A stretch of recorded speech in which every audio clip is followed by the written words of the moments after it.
I now have the privilege to do an interview with the Vice Chair of the Conference of Presidents of Major American Jewish Organizations and the Chairman of the Abraham Spirits, among so many other titles, the one and only Malcolm Hoenlein. Thanks so much for being with us.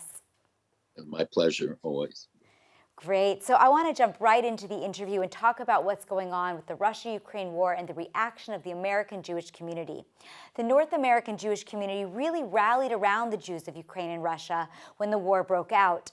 Talk to me a little bit about the financial aid provided and the efforts of your organization to help these communities. Well, immediately, representatives of the conference were in Ukraine, were on the border to see firsthand what was going on. Our member organizations did amazing things. And I think history will record this as a very glorious chapter of the response of Jews. Kol Yisrael Arevim Zeh Lezeh was lived up to in the response, both financial and political, and in every other realm where American Jews stood up and spoke up and gave generously. Many people volunteered to go to Ukraine and to the neighboring countries to help with the absorption of people who were fleeing the country. I would say that the amounts of money raised are staggering and will become more clear as we go on. And it's not just from the Jewish community, but many from the non-Jewish community, led by groups like CUFI, who responded by paying for 9 flights of Ukrainian Jews to Israel. I think it crosses the panoply. You know, there is the media has focused so much on some of the criticism of Israel coming from certain Ukrainian officials and others that they haven't responded. Israel's response is so disproportionate to any other country. The number of people that they took in, the aid that they gave, defensive equipment that they gave, the humanitarian assistance is staggering. And I think many of the countries, including our own, can't measure up to what Israel did and has done. So I think it's a proud chapter. It's a statement of concern that we have learned the lesson that never again, that we will never leave Jewish communities isolated or in danger and not respond to their needs.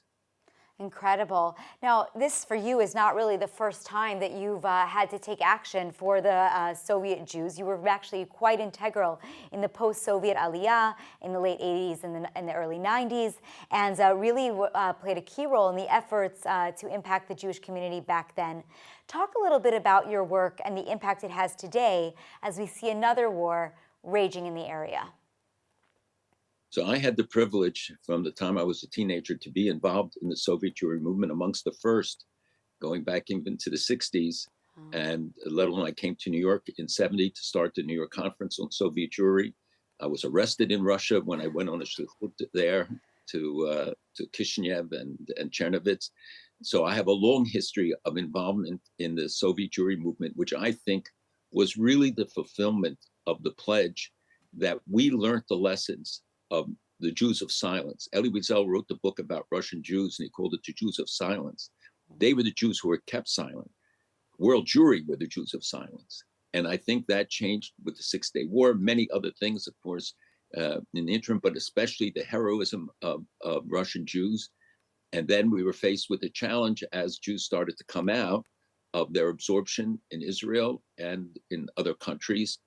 And I think we learned many lessons about it, and how to sustain that over the years, including up until today, when we see the new immigration of Jews from Russia, especially not just the Ukraine, to Israel, very significant numbers. And I think the year-end reports will indicate really record numbers of Olim coming from Russia, whether as permanent representative residents or not, but the numbers are very, very large and in many tens of thousands.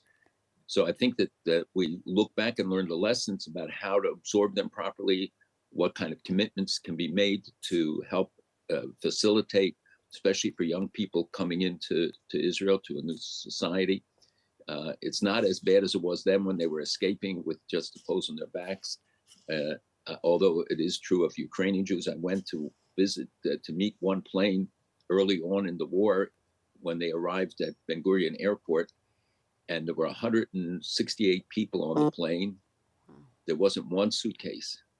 There was no car going up to unload the luggage. what they carried is what they had. Russian Jews are not in that same circumstance. They are coming. Many of them have been successful in the interim period. So I think the needs and the responses will have to be specific to each population as it arrives. But we cannot and we must not ever put down our guard. We are an insurance policy, the Jews of the diaspora, for the communities there to help Israel, which makes possible the rescue of the Jews. I had the privilege of being involved in the rescue of Syrian Jews, Iraqi Jews, Iranian Jews, Yemeni Jews, over Ethiopian Jews. We negotiated with the American government to get the Boschwitz mission to Addis Ababa at that critical moment, and the negotiations with the Assad regime. So it's a combination that diaspora Jewry has to use its capacity. It doesn't match what an independent Jewish state with an army and air force with the resources that a state has, but the combination really lives up to our responsibility of arevut, a responsibility for one another. Wow, it's so lovely. But, I have to ask, the war started in February. It's been a number of months, and it doesn't seem like the war is in the headlines or being talked about the way that it was, of course, right at the beginning. Do you really feel that the American Jewish community can stick with this and stand behind yet another wave of aliyah from Russia, from the former Soviet Union? I certainly think there's a strong emotional tie. I think that there is still the commitment to be of assistance. But you are right. We have become so accustomed that we want everything over in 30 minutes, 60 minutes, and most a miniseries, nothing longer. And I think that we really have to teach people that that's not the way the world works, that you have to have both patience and you have to have sustained ability.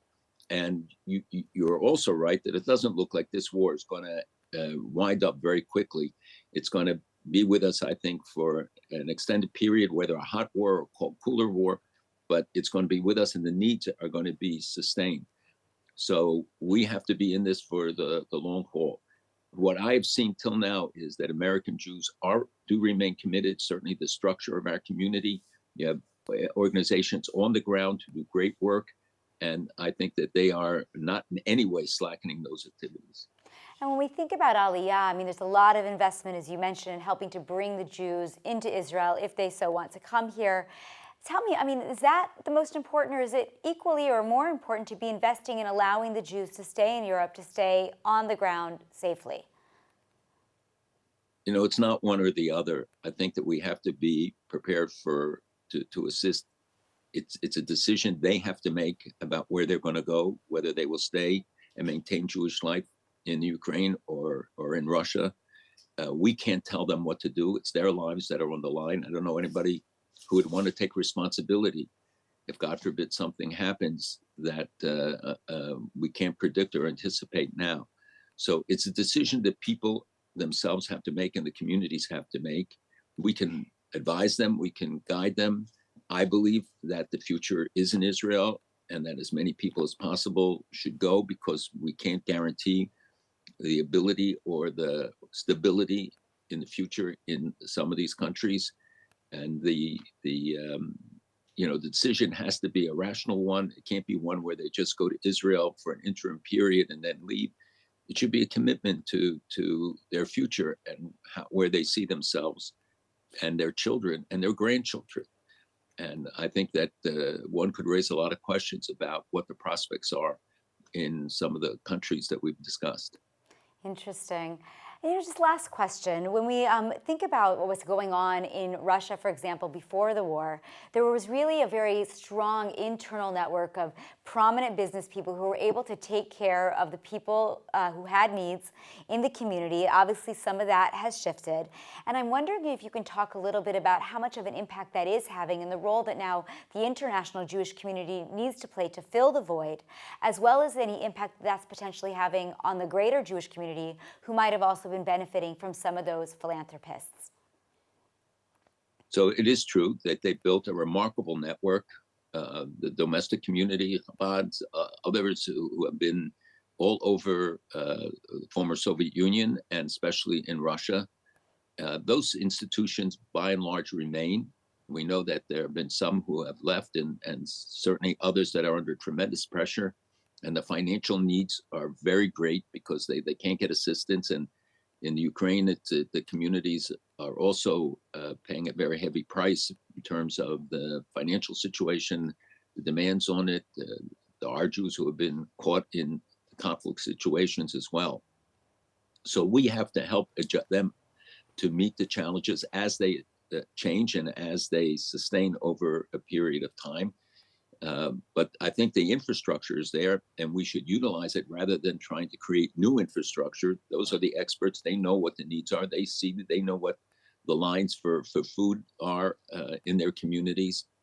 But the strain on the community is great. And I know that some charities have told me that major donors have said, look, this year we gave to the Ukraine and to the conflict situation zones, and therefore don't have the money to give to some of the domestic concerns that they contributed to before or other causes. So it does have an impact, and there is not a limitless amount of money. And when we're talking, and I'm saying this, that much more than $100 million was spent by the American Jewish community this year in the Ukraine situation. And it could be a multiple of that. I know many organizations that really undertook remarkable efforts. It wasn't as coordinated as it should have been. It wasn't as organized, and people challenged the accountability of some of it. But by and large, we know that the need was so overwhelming, and that the monies that went in there did help alleviate some of the crisis. But over time, we have to make a decision where the dollars go and how we are able to assure that they're spent to the maximum benefit, and that the accountability is there, the responsibility is there, so that we retain the confidence of donors, and at the same time use our dollars to maximum benefit, so we don't punish other communities because of the demands that we see in Ukraine today and Russia. Wow. Amazing. Well, thank you so much for your insight. I really appreciate you joining us today, and hopefully we'll be joined next time in an interview to talk about better and more exciting and happy times. Thank you so Well, much. it can't be more exciting times than now, I think, but you're right. It could be happier. Yeah. And I do hope that we can continue to look at it, but we should recognize that and appreciate the remarkable work of the people who are on the front lines, the organizations that are on the front lines of this effort. People took great risks, especially in the early years, going to the border, taking people out, taking out people from orphanages, elderly people, Holocaust survivors, and others. So I think it will end up being a very positive chapter in the Jewish history, and we see the chesed and tzedakah that has been manifest are really remarkable. Wow. Well, amen to that. Thanks so much. Take care.